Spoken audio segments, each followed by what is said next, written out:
This week, Conflict Zone is in the Polish capital, Warsaw, where tension is running high over a resurgent Russia. My guest today is Radosław Sikorski. He's a former Polish foreign minister and former speaker of the Polish parliament. He resigned recently after a major bugging scandal in which he was heard to make unflattering comments about Poland's relations with America. What does he really think?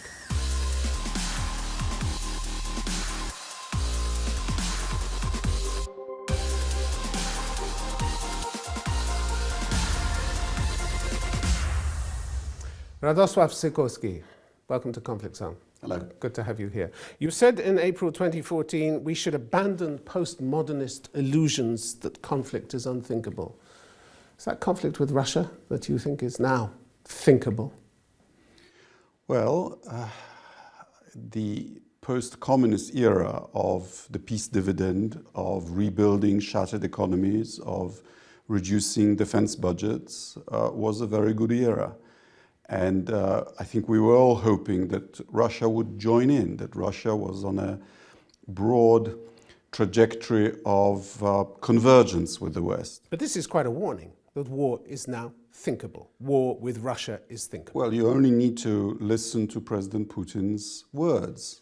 For example, his annexation speech of Crimea, and you only need to analyze Russia's defense budgets, and you only need to follow Russia's actions, whether in Georgia or in Crimea or in Donbass.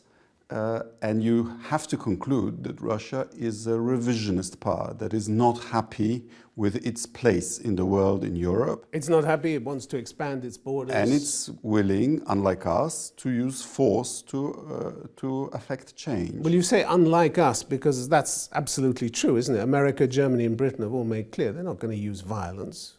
Well, it's not. Especially where Ukraine is concerned. What did Chancellor Merkel say? There's no military solution to Ukraine.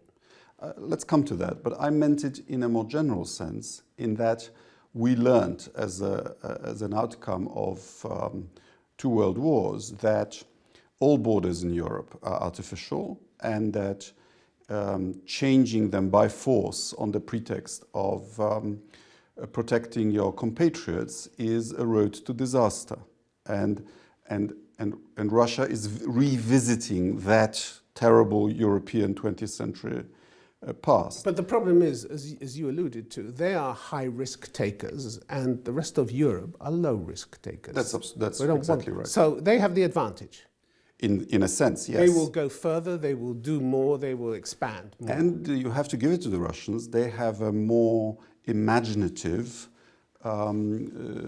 defense doctrine, using hybrid methods, using low-intensity conflict, using deniability. Little green men. This is something that democracies are incapable of doing. But you want more NATO troops in Poland. You said NATO grossly neglected its eastern front. Well, NATO needs to be serious about defense, because only then can it fulfill its function, which is to, first of all, to protect the territory of its members.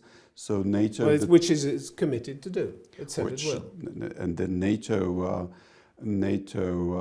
mission has to be credible. But what's the point of saber rattling? What's the point of waving your weapons in their face so that they wave more of theirs? We shouldn't saber rattle. And we spent 25 years trying to persuade Russia to join the world of rules. Billions was spent helping Russia overcome its economic difficulties, disarm its nuclear arsenal. But you want to put more weapons into the region. But it's very important to remember the trajectory of this. We included Russia in Western institutions, Council of Europe. We proposed to Russia association agreement with the EU. I understand. And we would still like Russia to return to the world of rules. And this is the way to make it return to rules, by putting more weapons into your area. Well, there aren't any now. The point is that when NATO was enlarging, there were discussions with Russia, and there was agreement not to put substantial. But you're putting 20% more. May I finish my sentence? Yeah, please. Not to put substantial combat forces on the territory of new members, and the substantial combat forces were.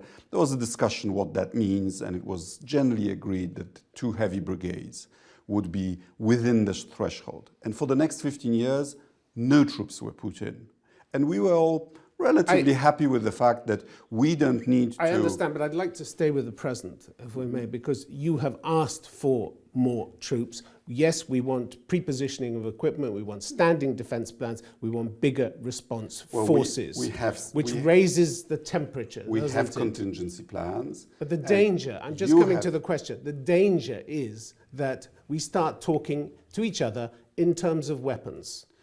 Yes, and that's already happening. Unfortunately, unfortunately Russia, which started being aggressive and started that logic, and we regret that very much. But my question is, why do you need to do it when you have Article 5 of the NATO Charter? May I finish the sentence? Because you have prepositioned troops and you have bases, whether in Germany or in Britain or in Spain or in Italy or in Turkey, and there are no threats to those countries from a nation state. And 15 years after Central Europe joined, we are reluctantly starting to do what was done for West Europeans many decades ago. All right, do you trust Article 5 in NATO? Look, I'm a former defense minister. I trust where I see capabilities to actually fulfill. That's not quite what I asked. I mean, it's either a cast-iron guarantee or it's nothing. Yes, but it has to be backed up by physical capabilities of fulfilling them. So you don't believe it? Comrade Lenin used to say, trust and verify. Yeah, but you don't believe it then? You don't believe it's a cast-iron guarantee? Well, it's better recently. Under President Obama, the contingency plans were at last written for the new members, and we now have rotating presence and at last some exercises. But let me put it this way. If Poland was invaded by Russia, do you believe in your heart of hearts that America would go to war for you? Well, I don't believe it's very likely at all that Poland will be invaded, but we know what should then happen. Yes, but I'm asking you whether, hand on heart, you believe that America would go to war to protect Poland. I believe that the best way to prevent such a war is to... So you don't? You're not going to give me an answer on this? Look, I mean, hand on heart, late at night, you're sitting there thinking about all the thinkable wars that could take place. If you want to ask about American intentions... Will they protect you or not? Ask Americans. That's a question. What do you think? Because you have to believe in it. You've had 15 years in NATO. I believe that deterrence is the best way to prevent conflict. That weakness encourages aggression. I understand that. That wasn't my question. Deters. Mr. Sikorski, that wasn't I'm not a spokesman for the US government. No, I'm asking you whether you believe this is a cast-iron guarantee that you can take to the bank in time of trouble. Can you or can't you? I'm sure you've read Article 5 of Washington Treaty, and it doesn't actually, in the treaty, oblige anybody to go to war. No, it does say, though, that if an attack on one nation, member nation, will be treated as an attack on all of them. And the likelihood of so they're forced to respond. Of the joint action, in my view, is in proportion to the physical ability to do so. That's why... Well, America has huge physical ability. Quite. And that's why... So my question, I come back to it, is whether you think it would use all means to protect one of its NATO members, in this instance Poland, for instance. And you seem to be very ambiguous on this. No, I believe that countries are likely to help in times of trouble in proportion to the amount they are willing to exercise when times are peaceful. So we welcome the recent the first NATO exercises in Poland we only had last year. I understand, but the reason I keep pressing on this point is that So you're pressing me on a question that I can't answer because you're asking me about other people's intentions. I'm questioning on whether you have faith in those intentions. That's really what I'm asking. And the reason I'm pressing is because those secret recordings that caused such a stir here, recordings of your private conversations that made their way into the public arena, seem to suggest that you weren't that impressed with the state of Poland's alliance with America. In Germany, during the Cold War, the Germans needed reassurance that America would really go to war for them, and they got it in the form of 300,000 US, at the height, US troops permanently in Germany. Until a couple of years ago, we had 0 US troops. But you were quoted as saying... We now have a very small contingent. So if you're asking me whether allies' intentions should be backed up by physical presence and that increases our faith in the alliance, yes, it does. Because you were quoted as saying the Polish-American alliance is worthless, even harmful, actually, as it gives Poland a false sense of security. These were illegally made recordings, I understand that and they the made people their way who made into them the are being prosecuted, arena, didn't they? And the transcript was manipulated. I understand, but does that reflect your real view? My real view is that the more exercises there are and the more presence there is, the more reassured Polish public will be. But you somehow felt that Poland wasn't getting enough out of the relationship, to paraphrase, that you were doing. You are doing all the giving. It wasn't. You are doing As all I the told you already. So those conversations were accurate to that extent. We've been members of NATO for 15 years. Until 2 years ago, there were NATO bases in Britain, in Germany, in Spain, in Italy, in Turkey, but not in Central Europe, where it now turns out. So you feel outdone by. They are actually needed.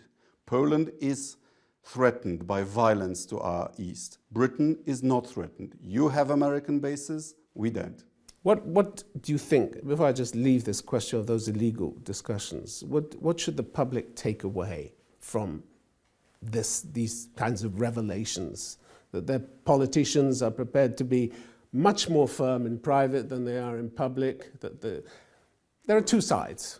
There are two sides to their politicians. There's the front, and there's the real person inside. Look, from WikiLeaks, was this we just also a learned minister sounding off after a hard day? From the WikiLeaks revelations, we also learned that Poland has been, and I personally have been making this argument, the one I've just made to you, to the alliance, to reassure us, to put more capabilities here for years. And what I'm glad about is that it at last has started.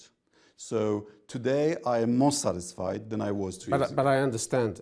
I'm just talking about the gap between what you are supposed to have said in those conversations and what you'll say to me now. Things changed. 2 years ago, we didn't have any American presence in People Poland. have said that the casualty is truth here. Look, the public is convey given to you a false view of a minister's that things opinions. changed. That 2 years ago, we were very disappointed. The Russian aggression against Ukraine had already started, and we still didn't have any American or NATO activity in Poland. And you're less disappointed Today, now. we have NATO activity. And you're less disappointed. Things have improved. But you still don't think of Article 5 as a cast-iron guarantee. And when push comes to shove, the NATO Atlantic Council will meet and will take decisions. And we hope it will take the right ones. And this is why late at night you're worried about what America really is going to do when the chips are down. You simply don't know, do you? Well, we hope the allies will do what's right. It's just a hope. I ask about this. I'm talking about the US because I wonder if you're satisfied. If we go back to the often denied story of the secret CIA villa, the so-called black site in the northeast of your country, the site where in 2002, 2003, Al-Qaeda suspects were brought and tortured. One of them was actually waterboarded 183 times there. In 2008, you were very careful in your denials. You told Polish radio ZET, I can say that from what I know about the time when I was responsible for military installations, that there were no secret prisons in Poland where Muslim terrorists were supposedly interrogated. In any military installation. But the rumours and the investigations had been going on. The European Parliament investigated 2 years before that, 2006. When you gave those denials, which were accurate. Which were to the letter, yes. But you knew that this had been going on, didn't you? There are things that I'm still bound by the Polish Official Secrets Act. I understand, but you had inquired when the rumours presumably first I told the came truth, out. as usual. You told the truth. You stayed with the letter of the truth, but maybe not the spirit. Thank you for admitting it. But not the spirit, perhaps, because you knew that this had been going on. It's your opinion. The fact was that Polish intelligence knew very well what was going on, didn't they? And they were paid to turn a blind eye. We don't apologize for intelligence collaboration with the United States and other countries. This isn't about intelligence collaboration. This is about torture, isn't it? It's about torture. Britain does all kinds of things with the United States too. We'll talk to the British about that. Good. But I'm talking to you as a former minister here. This was about covering up torture, wasn't it? Polish personnel was not involved in any such activity. But Polish personnel turned a blind eye, didn't they? And when they objected, they were paid substantial sums of money so that their conscience didn't worry them anymore. Look, we were together in the fight against terrorism in Iraq. Poland was in charge of an international division with 26 nations participating. Poland and Britain were side by side in Afghanistan, and we collaborate on intelligence gathering to protect our citizens from Muslim fanatics. But the US Senate report on CIA interrogations said last year Poland threatened to halt the transfer of al-Qaeda suspects to a secret CIA jail on its soil, but became more flexible after the Central Intelligence Agency gave it a lot of money. I've told you already what I can say. We do not apologize for working together with our allies to prevent our citizens from being harmed by terrorists. And you don't apologize for breaking the law? Because you had signed the convention. We are actually the only country. You had signed the convention. We're the only country in Europe which has had a thorough investigation of this incident.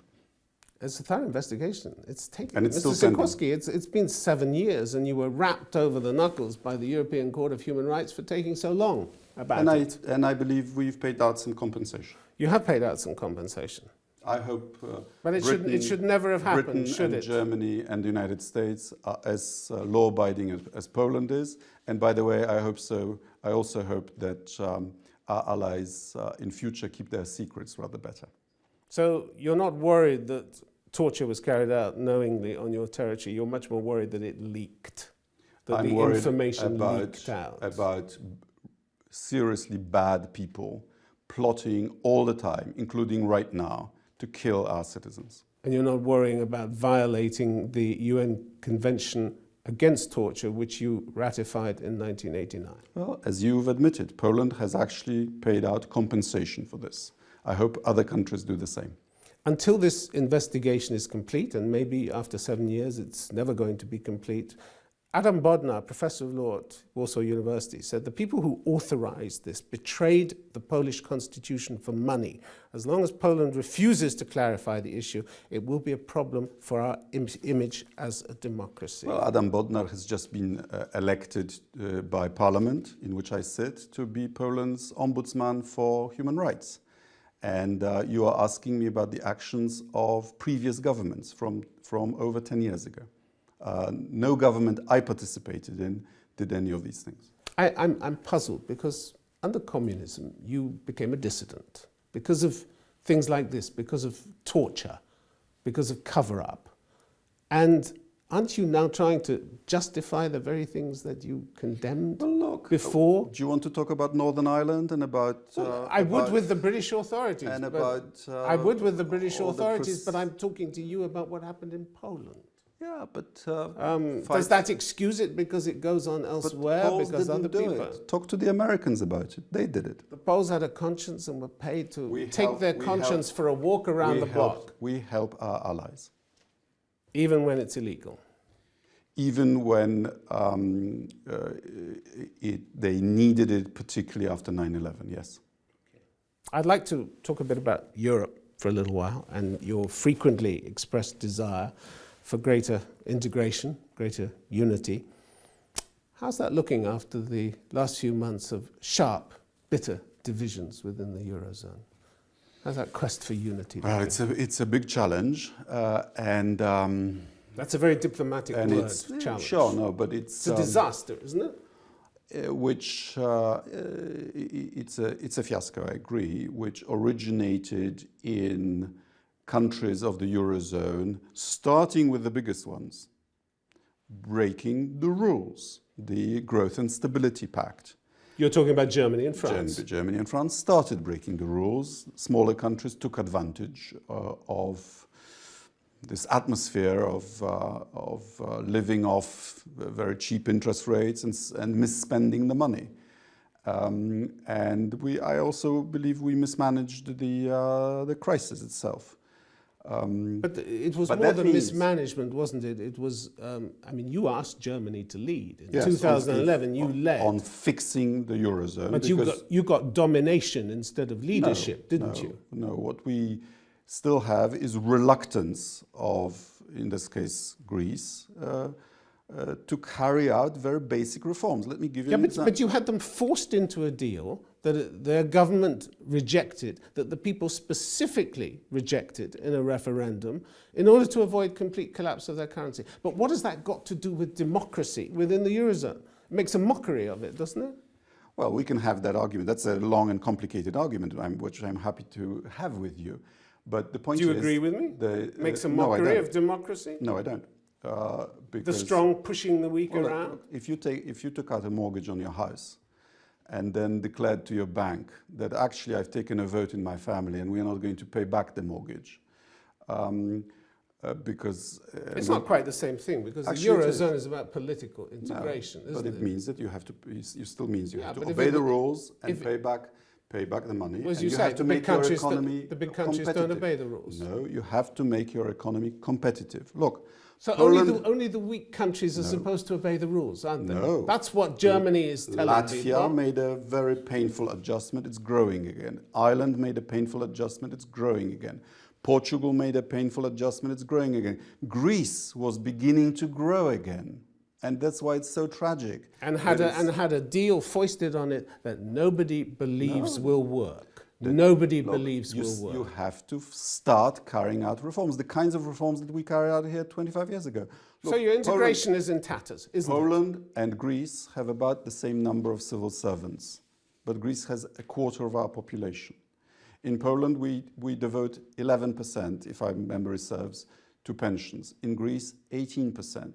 Greece cannot afford the size of public sector it has, and it has to make an adjustment. And can the Eurozone, which you think the collapse of the Eurozone, you said this would be a disaster. I still believe Poland should join the Eurozone. All we have seen is sharp divisions, stand-up rows, lack of leadership, and domination by Germany, which you said in the past has gotten most out of the current arrangements. Only because a particular radical left, radical right government doesn't recognize that you have to live within your means. And for that, they could be shown the door, but nobody expected them to live within their means, and they never said actually, they've now agreed to a deal that is worse than was first on offer. Well, they didn't have a choice, did they? They were in a burning building with no exits, as one British politician put it. If you want to be in the Eurozone, you have to obey the rules. That's why in Poland, we are preparing our economy very deliberately and making ourselves competitive so that when we join a